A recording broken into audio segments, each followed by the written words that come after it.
All right, guys. So now I'm at the point where going to start timing the timing gears and get the Vanos also timed. So with my timing blocks in place, my main sprocket here on the exhaust side, the best way to look at or try to find is the elongated hose. The cam itself, the bolt needs to be as close to the center as you can, and then we'll worry about that one in a minute. And then, so next thing to do is got to tighten the actual tensioner. So I have an older tensioner that I have from leftover engines, and on this one, because this is a newer style timing chain, this is an S52, not an M50, or I even want to say an S50. The tensioners are a little bit different. This is the older style that has a little slot on it, and then the newer style is just has a flat end on it. So this one compresses differently. It doesn't have a spring in it. It's all internal. So what I end up doing is I just take the old one, and yes, this is going to hit the plastic section because there is no slot. I usually drop in 4 pennies to get it in there and create a solid tensioner. And then I'll just gently put it in place and start tightening it. And what I like to do is just tighten it by hand until it kind of stops. And then I just give it just a little bit, just a little more, just to get it nice and snug. That's all you want, because technically the OEM, you're supposed to do it at 1 foot-pound. But she's on there, and the holes pretty much drop right in the center, and that's where you want to be when you do your timing. So next thing I'm going to do is I'm going to put in my tensioner here, and I've already got these tightened down, and just keep going from there. All right, I got to purchase the new one.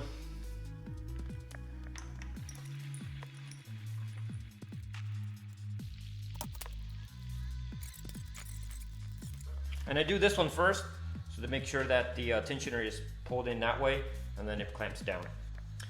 So the trick with those pennies, when I first started doing this, I found that, and I thought it was very interesting. So because you get started on some engine build, and then next thing you know, oh, I need this special tool, oh, I need this.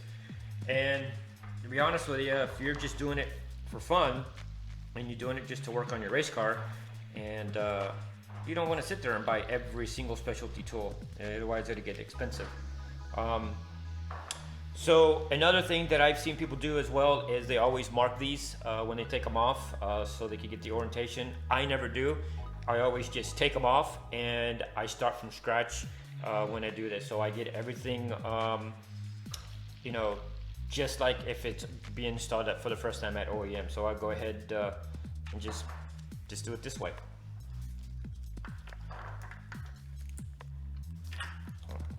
Didn't see my spacer on there.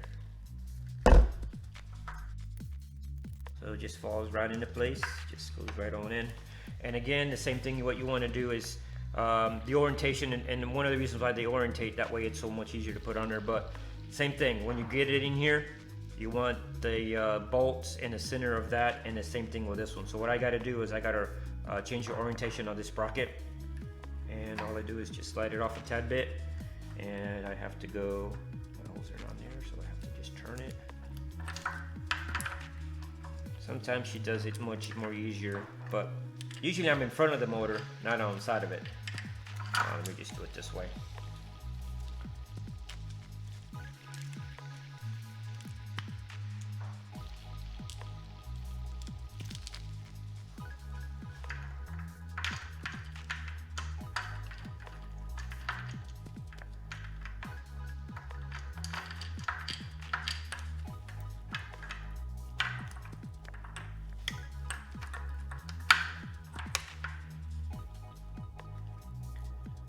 So that's in the center. So I've still got to go more over on this one.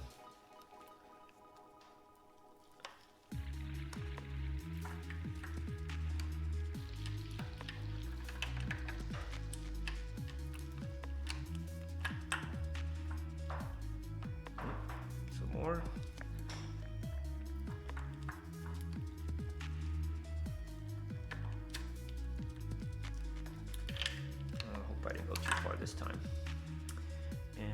the center. And that's in the center.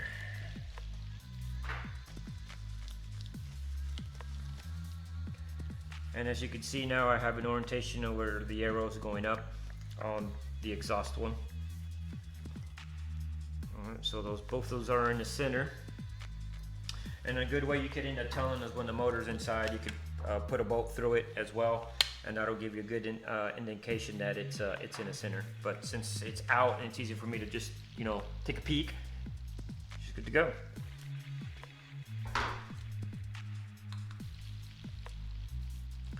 All right, so here are the next step is the plates for the intake. So if you look at it, they got witness marks. So plus it's just a spacer or a plate, so it could go either way. But at least this way it tells you it goes towards that right there. So, oh yeah, I'm about to forget. Throw a little lube on this sucker.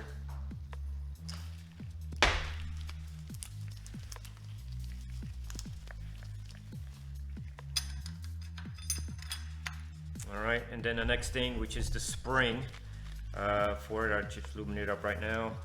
And witness marks as well. It's going to be the cone facing towards you. As you can see, it's got witness marks around there, and the same thing right out here, and also right here, which if you look at your other plate, you can see the witness marks here on this side. So that'll indicate that it goes that way. And then again, the witness marks. And we do it just a little bit more. And there we go. And you put that sucker right back on. All right.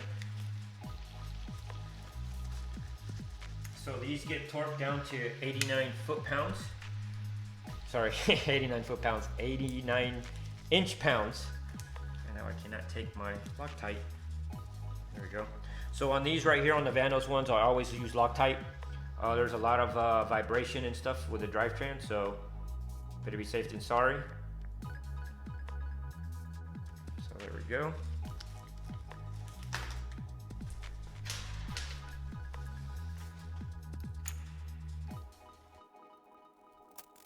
You can see the spring is compressing down.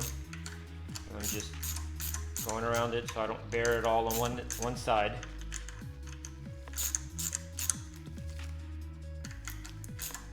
There we go. Just hand tighten them for now. All right, 89 inch-pounds. It's not much.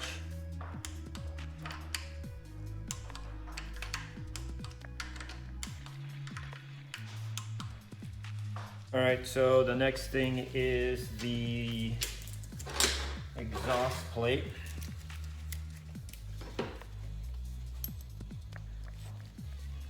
Just add in a little bit of lube.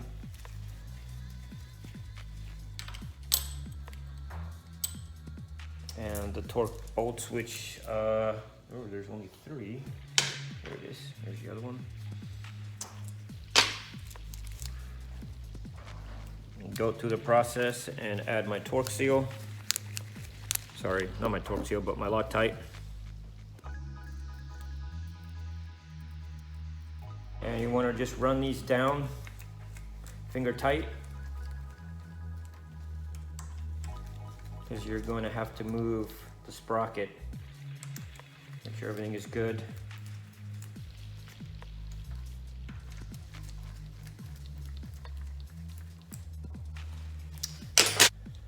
All right, so now it's just trying to get the hub itself to go towards the intake side. So I just want to make sure it's moving freely, but there it is, bottom's all the way out. I just test it just to make sure it goes all the way back, all the way forward. And that's where we're gonna set the timing for the Vanos. Okay, I've already installed the Vanos gasket, and what I end up doing is I end up adding a little bit of RTV on the corners, and want to make sure you get this sucker lubed up before you put the Vanos on. And it's got to be compressed all the way down to be able to get that sucker in. So here comes the fun part.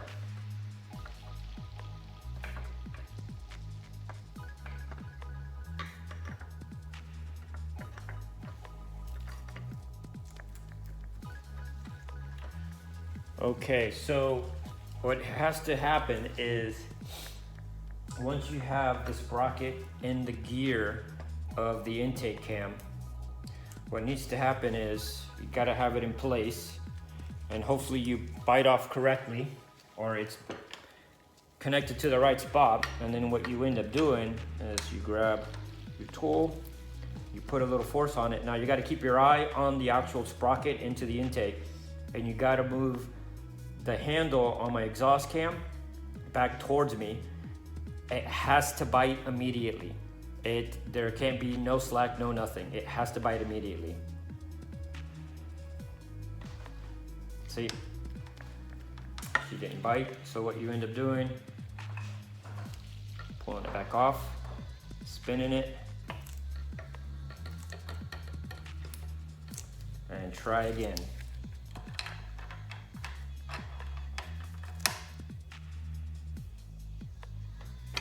Nope. Take it back out. Oh, now she's leaking.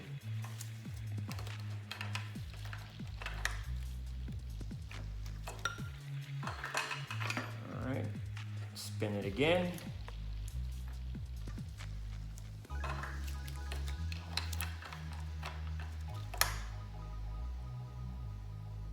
Ah, there she goes.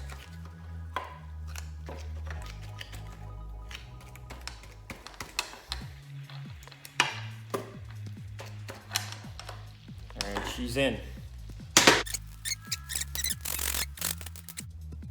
All right, so she's all in. So what I'm gonna do is release my my tensioner here. Get pressure on that bad boy.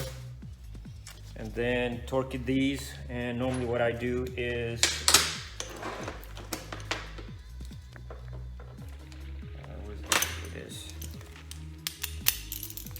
I usually just snug these on.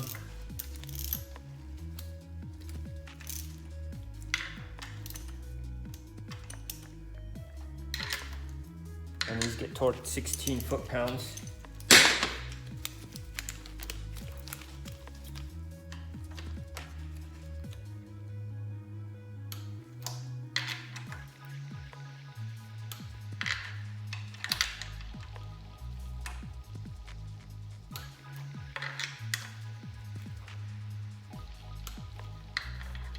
That's it. Also, you want to make sure that you still have your dummy tensioner installed before you torque these down, and that should be it. Now you could release the tensioner and put your real one in.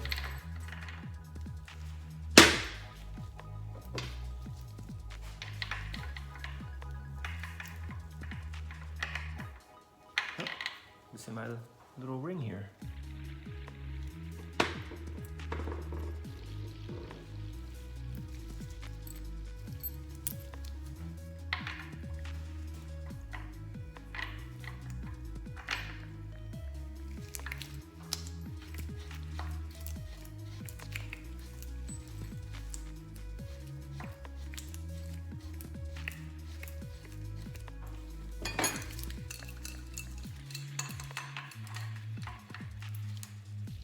I'm just snugging that for now, because now what I'm gonna have to end up doing is everything is already snug, everything's in place. I've already lubed everything, and I will lube some more and get some of the love juice going here on the outside sprocket.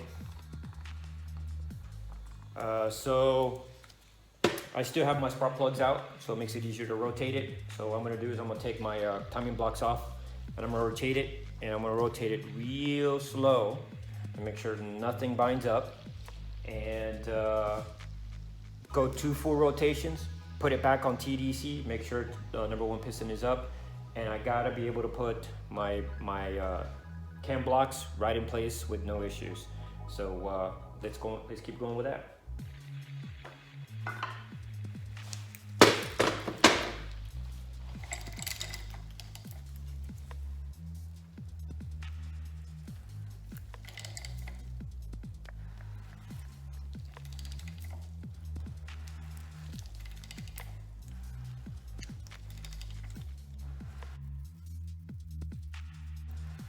All right, so did my rotation, so time to put it back on TDC.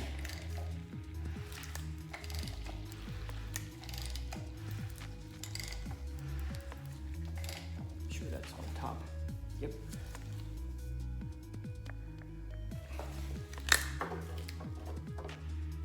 Right on the money. So let's see if it all came together.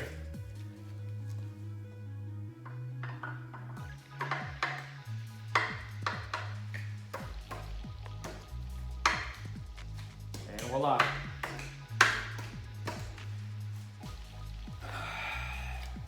So now I could just go ahead and remove this.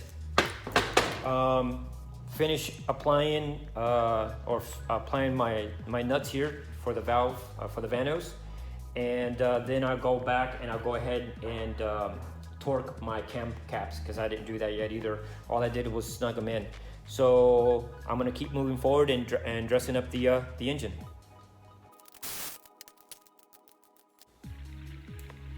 Okay, so I've gone through, put my access ports back on.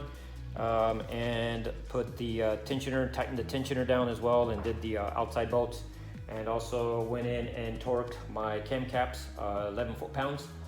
And at this point, she's done. Like I was stating earlier, now it's time to dress everything up. So here she is, all put back together. She does look pretty dang good. And I went ahead and put the headers on. These are, they're very time consuming. It's just crazy. To get the bolts all behind those pipes, it's such a pain. But header is from a Alpina motor that I got a while back. And only headers I have laying around, so I figured I'd throw them on there. They were already on the car one time, so just had to put them on. It's best to do it off, but it does look good. So I got the engine together, and I decided to tag this along with the rebuild. Is quick clips of me installing the engine and getting it all back together and hopefully running. So let's keep going. All right, so what I've done is I've moved my car over from the left side of the shop to here, got it already on the lift.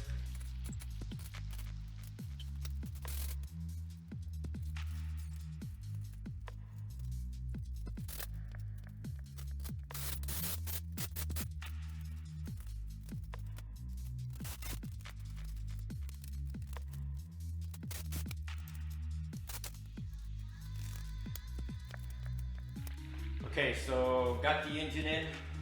I got drive shaft bolted on, shift fork already put on. The only thing I got to do is connect the headers or the exhaust, and then everything will be done up here. The upper section is really easy, just because it's, there's less complicated stuff on here. And just throw the intake, connect the wiring harness, which is all that, and start plugging in some radiator hoses and stuff, and add some fluid. And hopefully she'll be running here soon. So.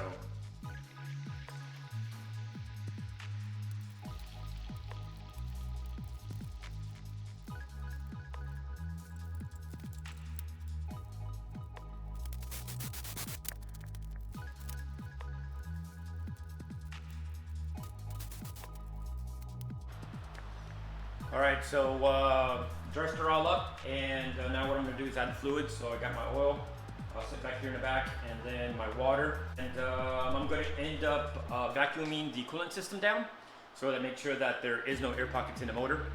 So yeah, let's keep plugging along.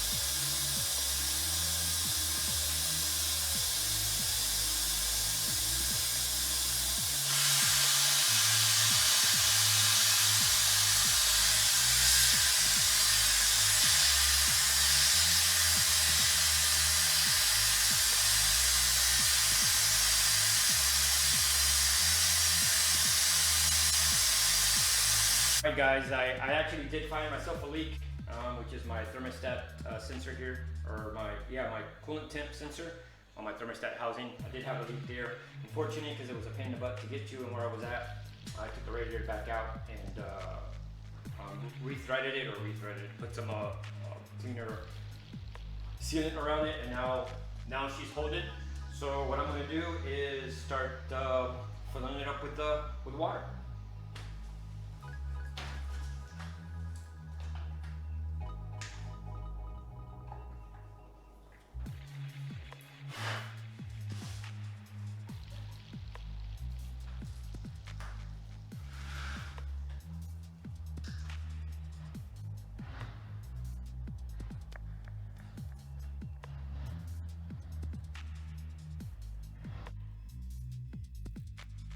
There she is. That's all she took.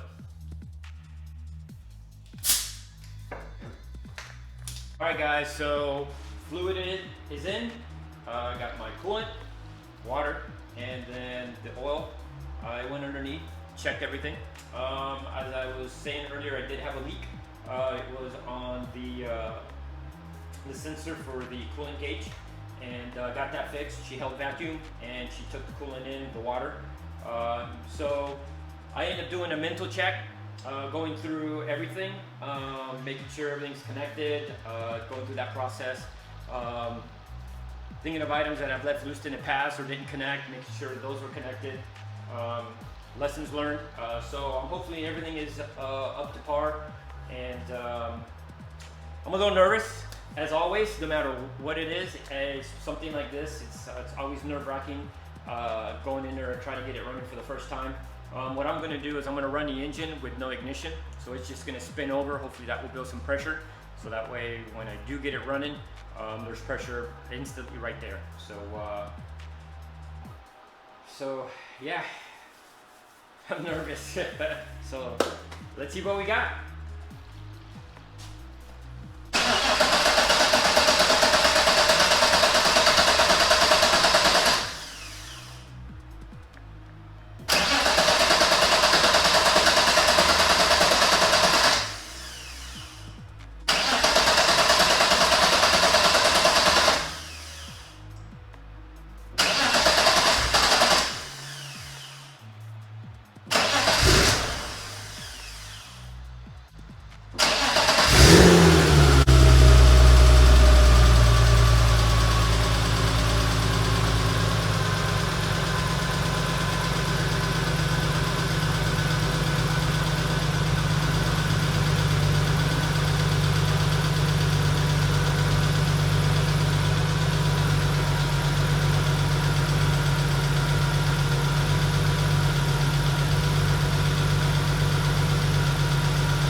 Okay, I got a little lifter that's ticking. You just got to get a little bit of time to get the oil in it, and then it'll smooth out. And right now the smoke is from the header, from all the oil and the paint that I put on there, so I'm not worried. I do have my my garage door open and the back door open with fans going out, so.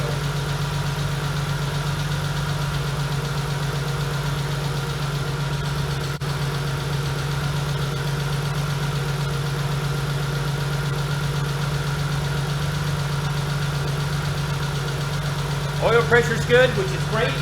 So I'm going to look underneath, see if there's anything out of the ordinary.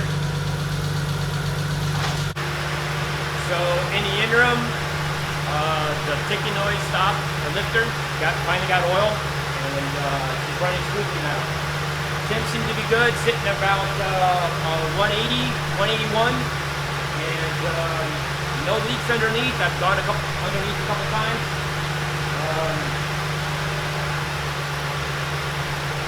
I call this a winner, baby. Woo! So excited. Yeah. All right, well, I'm gonna put her back together, get the front end back on, and I gotta put this thing over to the side, and I got another car I'm bringing in, E36 M3 rear subframe and event spar. So, yep. So here it is, all done, completed, engine in. She does look pretty. So yeah, the next thing I have to do is just break in the motor, That should be in the next couple days. I've already got a track day planned out for it, so that's why I had to get it done so I can test it out, and hopefully I can get enough drivers to where Daytona, April 10th, we'll be there for 14 hours with Champ Car. So awesome. So thank you for watching, guys. I appreciate it, and see you in the next one. Like always, like and subscribe and hit the notifications button for the next video that comes up. Oh, and I will post a video up of the track day, see how things are going, just to let anybody who wants to know, see how things are going. So fingers crossed. All right, here we are, guys. I'm at the firm with the car. So first session's about to come out, and just gonna take it easy, see where my temps, and kind of see how everything runs, how the Vanos kicks in, and gradually, I'm talking gradually, start increasing the speed, and let's see what comes out of it. So stay tuned. Well, guys, it's been one of those busy days today. Did get the car out on track. She did great. I did end up getting a oil leak, and I'm trying to figure out exactly where that oil leak is at. It looks like it's coming around the oil pan O-ring, but besides that, temperature stayed steady, and no pressure rise on the radiator hoses. So I want to call this a nice little win. So I didn't get a chance to do in-car video, only because the GoPro, you know, it's just these electrical things sometimes don't pan out. But it was a good day. I feel confident the car should be running pretty good. So thanks for hanging in there and watching everything. See you in the next one.